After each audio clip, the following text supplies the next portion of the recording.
Welcome to Indian scholarship friend. आज की इस वीडियो में हम लोग एनएसपी स्कॉलरशिप पर बात करने वाले हैं। तो आज की इस वीडियो में बात करने वाले हैं कि एनएसपी स्कॉलरशिप पर जो भी फॉर्म आप विड्रॉल करते हैं, जैसे कि आपने फॉर्म को अगर आपने पहले के भी अप्लाई किया होगा, इससे पहले ईयर में अप्लाई किया होगा 2022, 21, 22 में अप्लाई किया रहेगा, अभी आपको वो फॉर्म को विड्रॉल करना है या फिर आपके इंस्टीट्यूट चेंज करना होगा या फिर आपके कोई भी नेम वगैरह में मिस्टेक होंगी या फिर आपका बैंक अकाउंट नंबर चेंज करना रहेगा, तो वो डायरेक्ट वही इन्फॉर्मेशन विड्रॉल में ऑटोमेटिकली आ जाती है, उसको आप चेंज नहीं कर सकते। इसलिए उसका प्रोसेस ये होता है कि आपको विड्रॉल फॉर्म को करना पड़ता है। तो विड्रॉल कैसे किया जा सकता है और विड्रॉल में आपको क्या चीज़ों का ध्यान रखना पड़ता है और कौन कौन लोग इसमें विड्रॉल नहीं करना चाहिए, उन लोग को अगर वो विड्रॉल करेंगे तो उनकी स्कीम है वो फिर से ओपन नहीं होने वाली है। इसलिए विड्रॉल करने से पहले ये वीडियो आप ज़रूर एक अच्छे से देख लीजिए और ये वीडियो देखने के बाद आपको पूरी डिटेल्स में इन्फॉर्मेशन समझ में आ जाएंगी कि आपको विड्रॉल करना है या फिर नहीं करना है। तो चलिए बिना किसी देरी के करते हैं वीडियो को स्टार्ट। वीडियो को स्टार्ट करने से पहले आप हमारे चैनल पर नए हो, चैनल को सब्सक्राइब करके बेल आइकॉन जरूर प्रेस करिएगा।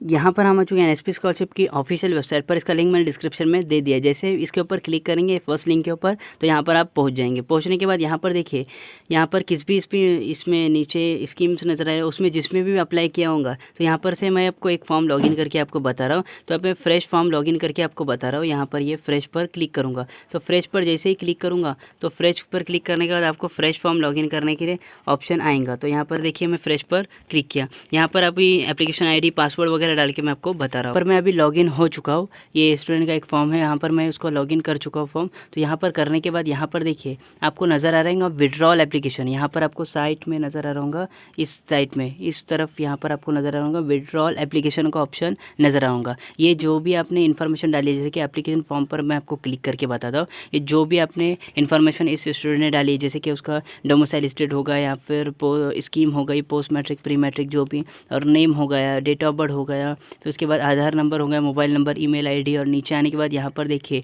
यहाँ पर IFSC कोड हो गया और ये पर बैंक अकाउंट नंबर। तो ये जितनी भी इन्फॉर्मेशन स्टूडेंट ने डाली है, अगर वो इन्फॉर्मेशन अगर गलत होंगी, उसमें से कोई भी इन्फॉर्मेशन गलत होंगी, जैसे कि यहाँ पर ये स्टूडेंट का नेम गलत होगा या फिर डेट ऑफ बर्थ में मिस्टेक होंगी या फिर बैंक अकाउंट के कोई नंबर में IFSC कोड में मिस्टेक किया होगा स्टूडेंट ने, तो अभी क्या करेंगे, तो उसके फॉर्म को आपको विड्रॉल करना पड़ेगा। तो उसके फॉर्म को आप विड्रॉल कर सकते हैं। तो उसका फॉर्म को कैसे विड्रॉल किया जा सकता है, तो यहाँ पर देखिए, यहाँ पर आने के बाद आपको इसके ऊपर विड्रॉल के ऊपर क्लिक करना है। तो विड्रॉल के ऊपर जैसे आप क्लिक करेंगे तो कुछ इस तरह का इंटरफेस आपके सामने नज़र आएगा। तो यहाँ पर आपको रीज़न डालना है कि क्यों विड्रॉल करना है आपको। तो विड्रॉल करने का आपको रीज़न यहाँ पर पूरा टाइप करना है और ये जो डिक्लेरेशन है उसको एक्सेप्ट करके विड्रॉल एप्लीकेशन पर क्लिक करेंगे तो आपका जो भी एप्लीकेशन होगा तो विड्रॉल हो जाएगा। तो विड्रॉल होने के बाद ये जो इन्फॉर्मेशन आपने सब डाली है वो सब एनएसपी स्कॉलरशिप के पोर्टल पर से सब मिट जाएंगी, यानी सब खत्म हो जाएंगी, डिलीट हो जाएंगी।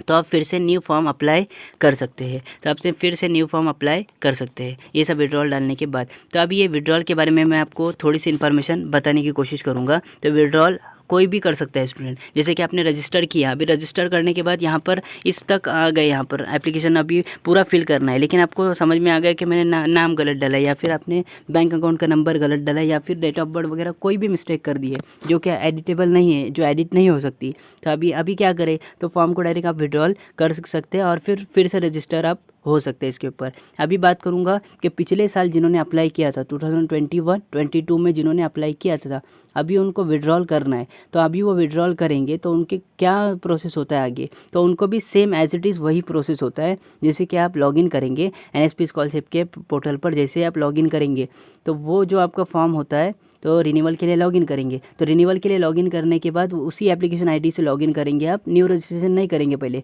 और आपको पता चलता है कि आपने अगर या फिर आपका कोई भी चेंज करना होगा, जैसे कि आपके इंस्टीट्यूट चेंज करना होगा, तो रिन्यूअल में एक ऑप्शन होता है, आपको यहाँ पर नज़र आ रहा होगा, मैं स्क्रीनशॉट एक जोड़ दूंगा।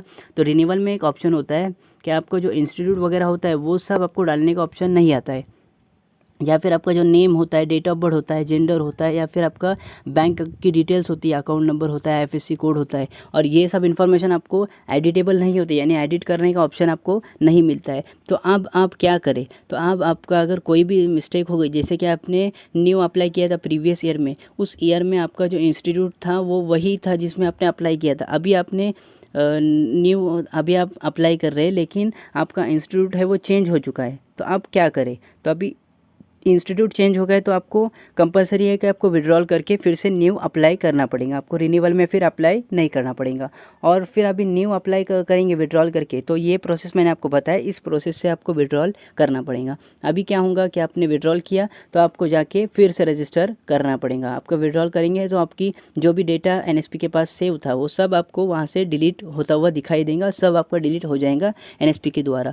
फिर आप एनएसपी के द्वारा यहाँ पर फिर से रजिस्टर आपके कर सकते हैं। कैसे फिर से न्यू फॉर्म अप्लाई करते हैं मैंने लिंक डिस्क्रिप्शन में दे दिया है, मैंने प्रीवियस वीडियो में भी बताया हुआ है, आप देख लीजिए। तो देखने के बाद यहाँ पर देखिए, यहाँ पर आप आएंगे फिर उसके बाद अभी कौन कौन लोग, ऐसे बहुत सारे स्टूडेंट होते हैं जिनके जो भी स्कीम्स होते हैं, जैसे कि यहाँ पर CSS स्कॉलरशिप स्कीम होता है या फिर NMMS स्कॉलरशिप स्कीम होता है, तो वो कैसे एग्ज़ाम बेस्ड स्कॉलरशिप स्कीम होते हैं। तो अगर उसमें अगर आप विड्रॉल करेंगे, जैसे कि आपने प्रीवियस ईयर में सपोज कीजिए कि आपने प्रीवियस ईयर में आपने NMMS स्कॉलरशिप स्कीम में एलिजिबल होते हैं और NMMS स्कॉलरशिप स्कीम में आपने फॉर्म को अप्लाई किया था न्यू पोर्टल पर, यहाँ पर न्यू में अप्लाई किया था आपने, अभी यहाँ पर आ चुके हैं आप, तो आपने इस ईयर में रिन्यूअल करना है। तो अगर आपको इस ईयर में रिन्यूअल करना है और आपको पता चल गया होगा कि अगर आप रिन्यूअल करते तो आपको अगर कोई भी दिक्कत आती होंगी, जैसे कि आपने नेम में कुछ मिस्टेक कर दी होंगी या फिर आपने वो बैंक अकाउंट के नंबर में या फिर आपका बैंक अकाउंट नंबर चेंज करना होगा आपको, तो वो कैसा कर सकते, तो उसके लिए आपको कंपलसरी विड्रॉल करना है।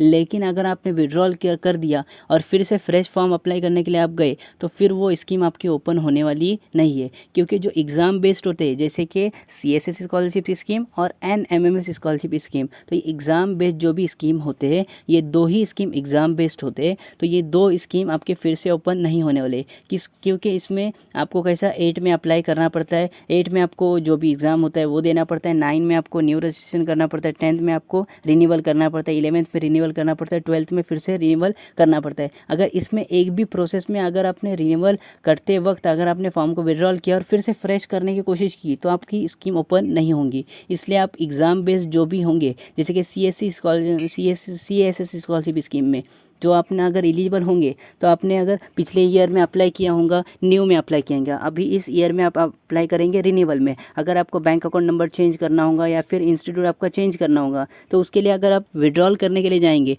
तो आपका न्यू जब अप्लाई करेंगे विड्रॉल करने के बाद फ़ौरन न्यू अप्लाई करेंगे तो आपकी स्कीम है वो ओपन होने वाली नहीं है। इसलिए आप विड्रॉल मत करो। अगर आप विड्रॉल करेंगे तो आपकी स्कीम ओपन होने वाली नहीं है, क्योंकि एग्ज़ाम बेस्ड होते हैं वो स्कीम ओपन नहीं होती, क्योंकि उसमें एक ईयर भी बीच में गैप आपको नहीं करना है। अगर आप गैप करेंगे रिन्यूअल के टाइम पे अगर न्यू अप्लाई कर देंगे, जैसे कि 8 में आपने एग्ज़ाम दिया NMMS स्कॉलरशिप स्कीम का और 9th में आपने न्यू रजिस्ट्रेशन किया, अभी 10th में आने के बाद आप विड्रॉल करने के बजाय न्यू रजिस्ट्रेशन फिर से कर देंगे तो वो स्कीम ओपन होने वाली आपकी नहीं है। इसलिए ध्यान रखिए, अगर विड्रॉल नहीं करते, अगर उसी पोर्टल से हो जाता है, जैसे कि अगर कोई काम चल जाता है, जैसे कि यहाँ पर आप अगर बैंक अकाउंट नंबर दूसरा चेंज करना चाहे और ये बैंक अकाउंट नंबर आपका रहेगा तभी भी चल जाएगा, इसलिए आप वो बैंक अकाउंट नंबर रखिए, आप चेंज मत कीजिए। अगर कोई पॉसिबल है चेंज करने का, यानी ज़रूरी है कि मुझे बैंक अकाउंट नंबर चेंज ही करना है, तो ही आप रिन्यूअल कर दीजिए,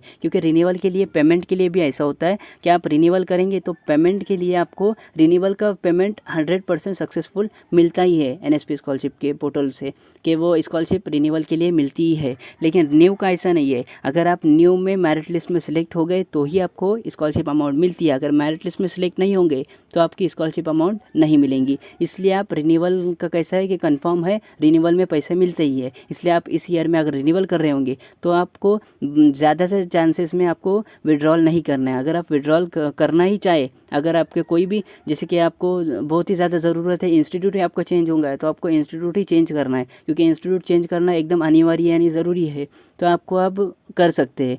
अगर आप करेंगे, अगर दूसरे कोई इंस्टीट्यूट चेंज करना होगा और आपके एग्ज़ाम बेस्ड होंगे स्कॉलरशिप स्कीम, जैसे कि दो ही एग्ज़ाम बेस्ड होते हैं, NMMS स्कॉलरशिप स्कीम और CSS स्कॉलरशिप स्कीम, तो उसमें आपको न्यू रजिस्ट्रेशन करते वक्त आपको ओपन नहीं होने वाली है। स्कीम। अगर आप रिन्यूअल में एलिजिबल होते हैं, आप न्यू रजिस्ट्रेशन कर लेते हैं उसको विड्रॉल करके रिन्यूअल फॉर्म को, तो आपको वो स्कीम ओपन नहीं होने वाली है। इसलिए आप अगर दूसरे किसी भी स्कीम में एलिजिबल होते हैं, जैसे कि यहाँ पर मिनिस्ट्री ऑफ माइनॉरिटी अफेयर्स में होते, फिजिकली हैंडीकैप स्टूडेंट में अप्लाई करते हैं, या फिर beedi worker, cine worker, IOMC worker, LSDM worker में एलिजिबल होते, ईशान उदय स्कॉलरशिप स्कीम में एलिजिबल होते, या फिर स्टेट आपके स्टेट के जितने भी स्कॉलरशिप स्कीम होते उसमें किसी में भी एलिजिबल होते हैं, आपने वो प्रीवियस ईयर उसका आपका न्यू फॉर्म अप्लाई कर दिया, इस ईयर आपको रिन्यूअल फॉर्म अप्लाई करना है, तो इस ईयर आपको रिन्यूअल फॉर्म अप्लाई करना है। कोई भी गलती होगी, आपका इंस्टीट्यूट अगर चेंज होगा तो इंस्टीट्यूट आपको चेंज करना है उस फॉर्म में, तो आपको विड्रॉल करके फिर से न्यू फॉर्म अप्लाई आप कर सकते हैं। आपकी जो स्कीम होंगी वो 100% आएंगी। लेकिन ये जो 100% मैं बोल रहा हूँ वो यहाँ पर इसके ऊपर अप्लाई नहीं होता है, जो एग्ज़ाम बेस्ड स्कॉलरशिप स्कीम होते हैं उसके ऊपर, तो उसके ऊपर अप्लाई नहीं होता है। उसके जो एग्ज़ाम बेस्ड स्कॉलरशिप स्कीम होते हैं उसके ऊपर आपको विड्रॉल नहीं करना है ज़्यादातर चांसेस में। अगर आपने बहुत ही आपको ज़रूरत ही है तो आप कर सकते हैं, लेकिन आपकी स्कीम फिर से ओपन नहीं होने लिए, इसलिए आप विड्रॉल करते वक्त बहुत ज़्यादा ये ध्यान रख लीजिए। अगर दूसरी कोई भी स्कीम होती है तो वो विड्रॉल कर सकते हैं, आराम से उनका हो जाएगा। तो विड्रॉल मैंने आपको बता दिया है, यहाँ पर आपको रीज़न लिखना है और ये जो डिक्लेरेशन है यहाँ पर क्लिक करना है और विड्रॉल पर क्लिक करेंगे तो आपका फॉर्म वो विड्रॉल हो जाएगा ये वाला, और फिर से आपको फिर न्यू फॉर्म अप्लाई करना पड़ेगा। न्यू रजिस्ट्रेशन कैसा करते हैं उसके ऊपर मैं डेडिकेटेड वीडियो बनाई हुई है, आपको लिंक आई बटन में डिस्क्रिप्शन में मिल जाएगा, तो वो आप देख लीजिए, नहीं तो आप चैनल पर चेक करेंगे तो वहाँ पर मिल जाएगा। तो वो इस तरीके से मैंने बता दिया, इस तरीके से रीज़न आपको डालना है यहाँ पर। I have withdrawal my form because जो भी आपका रीज़न होगा, जैसे कि my account number is wrong, नहीं तो फिर माई नेम इज़ इनकरेक्ट, ये सब आप लिख सकते हैं। तो ये सब आपको डालना पड़ेगा वहाँ पर रीज़न। तो कैसी लगी वीडियो हमें कमेंट करके ज़रूर बताइए, और आप हमारे चैनल पर नए हो, चैनल को सब्सक्राइब करके बेल आइकॉन ज़रूर प्रेस करिएगा। तो चलिए मिलता है इसी नई वीडियो के साथ, तब तक के लिए आप अगर चैनल को सब्सक्राइब अब तक भी नहीं किया, सब्सक्राइब करके बेल आइकॉन ज़रूर प्रेस करिएगा, तो आपको मैं जैसे ऐसी वीडियो बनाते रहो आपको फ़ौरन नोटिफिकेशन मिल जाए।